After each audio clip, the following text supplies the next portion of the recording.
I now welcome the representatives of Southern Cross Outreach Observatory Project to give evidence today. For the Hansard record, would you please state your name and the capacity in which you appear before the committee? I'm Dr. Muhammad Akbar Hussain, founder of the Southern Cross Outreach Observatory Project, a not-for-profit community science initiative for promotion of astronomy in remote Australian communities. Okay. This hearing is a legal proceeding of the Parliament. The giving of false or misleading evidence is a serious matter and may be regarded as contempt of Parliament. The evidence given today will be recorded by the Hansard and attracts parliamentary privilege. I now invite you, Dr. Hussain, to give a brief opening statement before the members ask questions. I thank the Honourable Chair, Deputy Chair and the members of the House Standing Committee on Industry, Innovation, Science and Resources for giving me an opportunity to comment on the inquiry into and report on developing Australia's space industry. On behalf of Southern Cross Outreach Observatory Project, I would like to propose establishment of a network of mobile observatories for the purpose of detecting and tracking of space debris, which will enable creation of a highly accurate database of their parameters and trajectories. Nearly 5 years ago, we designed, constructed, and executed the operation of Australia's first purpose-built mobile astronomical observatory for astronomy outreach in remote communities. Today, we see the immense potential of this concept for the space industry, not just as an educational tool, but also in its application in space situational awareness for tracking and cataloging space debris with high accuracy.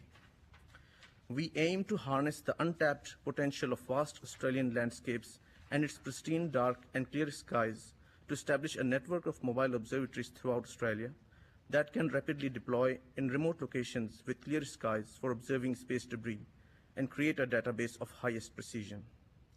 This will lead to the development of comprehensive algorithms to execute deorbiting measures of space debris to ensure safety of modern space infrastructure and human space missions. Such a network of mobile observatories will bring a sense of participation in remote communities of Australia's emerging space industry. It will also make Australia a global leader in the effort of salvaging the Earth's orbit to make it safe for our future generations.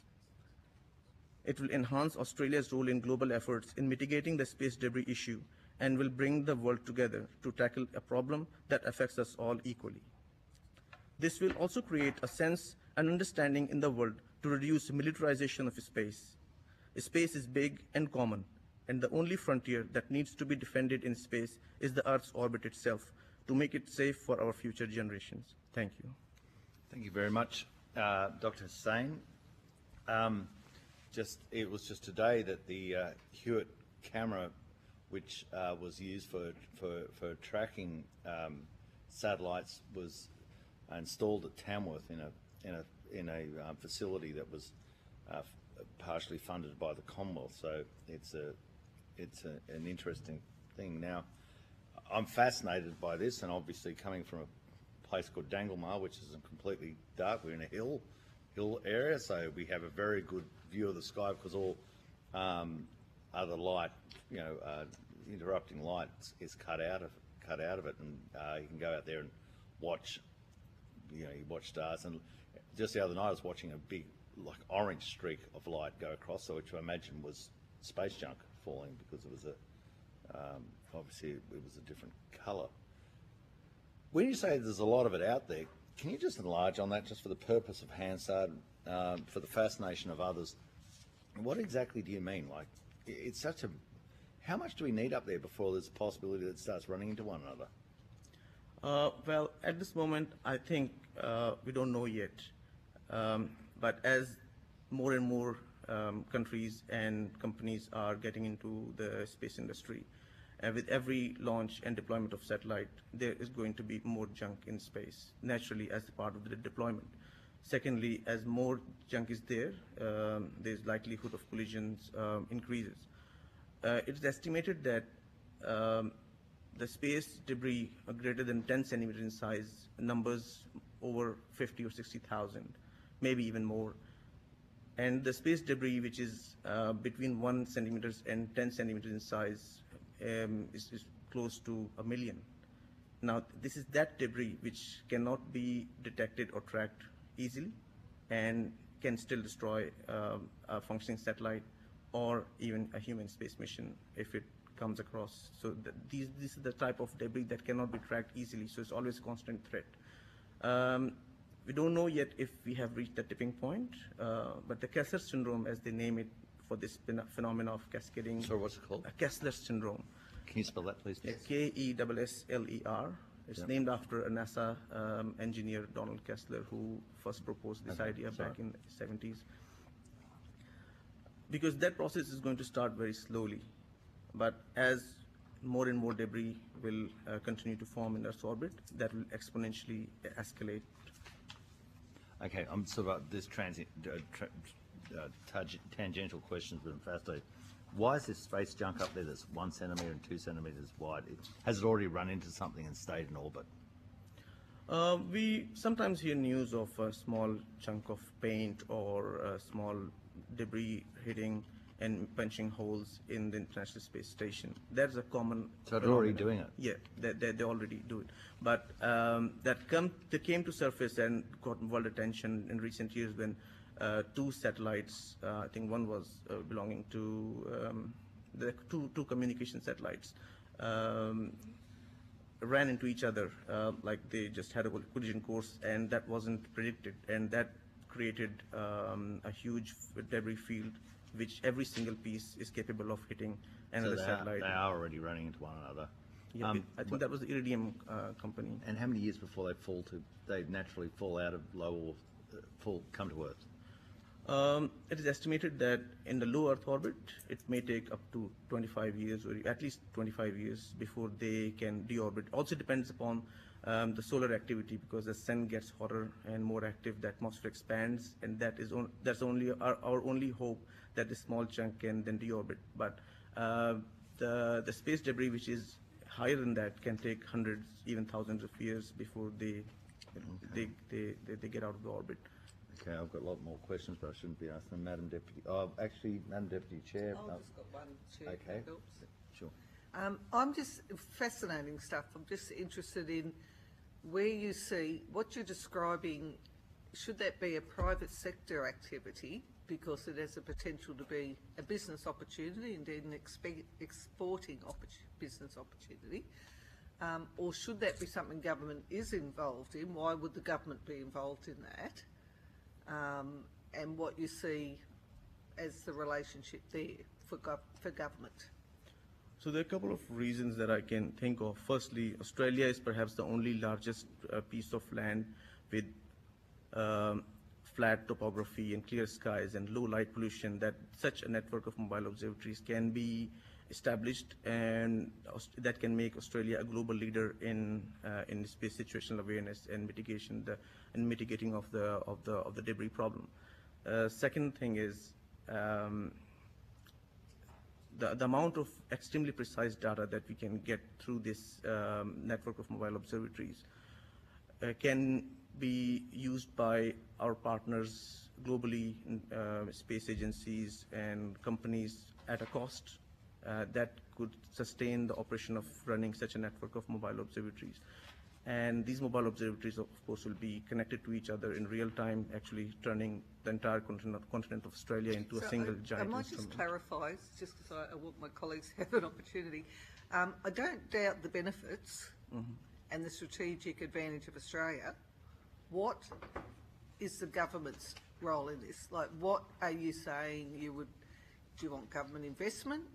Is it government regulation to make it happen? Like, what exactly? Because if all that's true, business could set up and operate and do it. And yes, it would be a strategic advantage for this Australia, but where's the government in that? What, in your view?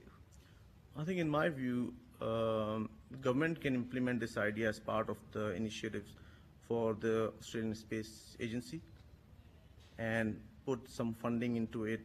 The experts in the Space Agency can then work out a way to establish such a network of observatories. Part of the funding can come from investment from private sector and with the incentives given to them as well for their advertisement. So have it as an identified strategic component of the overall space story, to be saying. Okay, that makes sense. Thank you, Chair. Thank you very much. Member for Higgins. Thank you very much, Chair.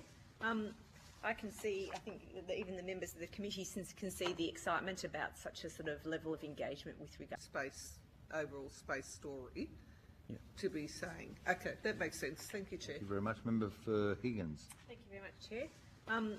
I can see, I think that even the members of the committee can see the excitement about such a sort of level of engagement with regards to the public's imagination. I suppose my question goes to you, firstly, what engagement have you done with the public, and have you found a lot of receptivity to your, kind of wandering telescope, I suppose? And the second thing is, when it comes to the issue of funding such a mobile network, there's obviously the infrastructure, which is the telescope on wheels, but then there's also paying for people to man it. And I suspect you managed to get the capital, but the rest of it's voluntary. Is that right at the moment? So, because it could be quite an expensive undertaking. And so the question is, where would a business model come from with regards to, if government invested to get the capital works going, where would the business model come from with regards to paying for the ongoing service delivery? Who would pay for that data to be used at a global level?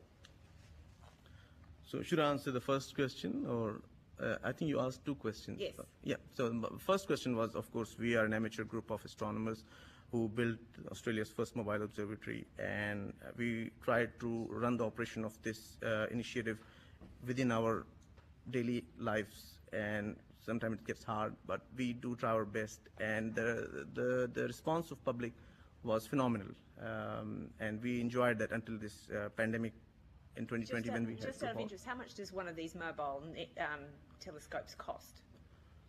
Roughly. I never actually figured out the cost I spent in building my observatory. If I figure out, I might become depressed. Would it be 10,000, 100,000 or a million? Excluding the cost of the car, I think it sits around somewhere around 30 grand. But this is a prototype. Yeah, it's sure. very, very basic. It's not. But It's if not. you had 10 of them, you'd be looking at $2 or $3 million in capital investment, maybe a bit more, which is a small amount. For public education purpose, of course, we might not go any more expensive than our current prototype. But for something like detection of very small space debris, of course, the telescope is going to be much more sophisticated and like much more top-notch. So either it is like either you take it extremely seriously or you don't do it. There's no middle ground. Well, also in order to professionalise it and then to capitalise on that professionalism, you'd have to have top quality, then you'd have to have all the data connection and all the software behind it to make sure the monitoring is going on. So, it'd be a big undertaking, I'd imagine. Yeah. I did think of how to initiate such an initiative. And what I thought that if we could, first of all, make it like an initiative, an innovative startup or or initiative for space agency, we can get the universities on board. We can ask one university, one observatory unit for them to fund, and I'm sure that they would be able to do that. And rest of the infrastructure can be invested by the government. Now, where the incentive comes from is with the very high precision of data, which we are aiming to detect and track the space debris between 1 and 10 centimeters in size, which is the dark area where we can't really track. And so this data can be shared or sold, I must say, to all the space agencies and organizations who are willing to make use of that for their own space situational awareness and avoidance maneuvers. But also, what my aim, like there are a lot of other space situational awareness initiatives going on in the world, but our aim is to use the vastness of Australia and using the network of mobile observatories to achieve triangulation in order to achieve the highest possible precision. And this data can be used to develop powerful lasers to actually start deorbiting of the debris, because avoidance is good for preservation of space infrastructure, but unless and until we start deorbiting the smallest of the debris, the Kessler syndrome will happen. May sooner or later, but it will. The only way is to reduce the amount of junk in space. So just a very short question: how do you deorbit?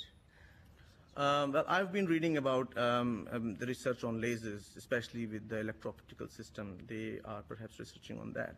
The only problem is that because current models of the space situational awareness, they are able to detect the space debris up to 10 centimeters in size.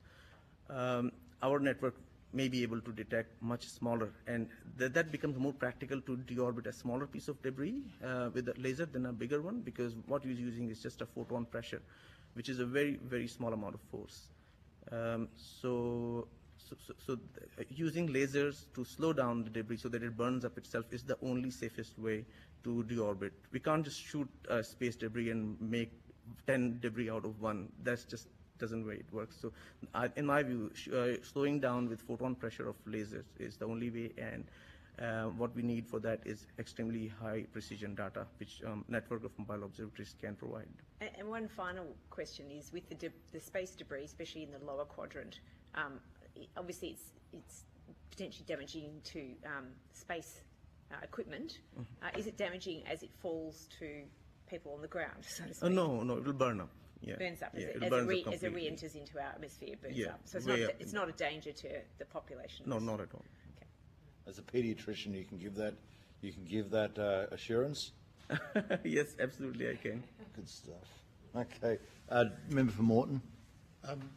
Dr. Hussain, why mobile rather than, say, 3 spots around Australia, including one in the Chair's Valley, Darken Valley, for triangulation? Why not 3 stationary spots rather than mobile? Surely it would be hard to calibrate the equipment if it's mobile. So the couple of reasons. One is the most dangerous space debris is in the low Earth orbit.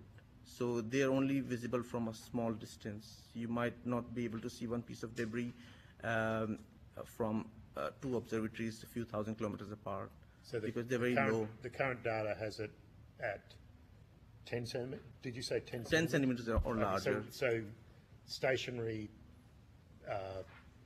establishments now can do to 10. So you're saying mobile would let you go below 10. So what I'm saying is will halt the amount of data collection that a fixed structure can do. Mobile observatories can just drive off to clearer location with better forecast, and that will give the seamless operation. So that's the main thing, that the mobile network will offer a seamless operability and constant delivery of data. And so you had some attempt at articulating annual costs, but you're talking vehicles, equipment, wages, or are you talking volunteers? You know, are these space junkies that go out and do it for free, or? Well, of course, like I have been watching the space debris from my telescope. A lot of people would be interested in looking at it as a hobby. But in order to create or in order to implement or execute the deorbiting maneuver, this effort needs to be very, very serious. As I said, either you have to be fully involved in it in all aspects, from the financial to technological point of view. Amateurs can't, or volunteers can't do that. There has to be like an initiative under the umbrella of a space agency. And is the Southern Cross Outreach Observatory project you? Yes, Okay. and my friend sitting in the back. 2 of you, all right? You got all of the stakeholders in the room. Thanks, Chair. Okay, thank you very much. Okay, member for Patterson. Thanks, Chair, and thanks, Dr. Hussain, for joining us today. I asked earlier today a witness about this very topic about space junk, because we know that it's an increasing problem and it will be a big problem. And the answer that was given to me was that this is an international issue, and Australia, of course, must play its part. So perhaps my question goes in some way to answering Ms. Bird's question earlier about why it was a government responsibility. So do you agree that we firstly need to play our part in firstly minimising space junk, and secondly eradicating it? And the network that you're suggesting, and how does the network, basically from what I can work out, you're saying that you're actually creating an internet of things for space junk. Yes, absolutely. Would that be correct? Yeah, absolutely. Yeah, okay. So perhaps the first premise is it right that, you know, this is an international problem and Australia has to play its part? I'm interested in your thoughts on this. So I think Australia can play a very pivotal role in detecting and mitigating the space debris issue, because we have this vast uniform land with low light pollution and low population, good infrastructure, clear and stable skies, that is somehow I feel like it's our responsibility towards the world to implement the best model of space situational awareness, because you cannot implement it anywhere else in the world. Sure. So thank you. So in answering that question as you have, you've given me, at least, and I'm sure some of my colleagues, the extension to my thinking on this is it's an international problem. We are one of the only places in the world that can solve it. Therefore, surely, help get the data to solve it. So therefore, this must be an exportable product. That's the rub that I'm getting to here. So yes, we've got to be part of the solution, but if we are, how can we not monetize it? I don't want to sound completely ruthless about this, but there's got to be perhaps we could use the monetization of that, helping solve that problem, to help fund other areas of our space industry. Am I catapulting us off into a fiction here, or is that a viable option? Are you following me, Chair? Yes, but in sort of via the bees and the... All right. No, it's not, actually. It's not.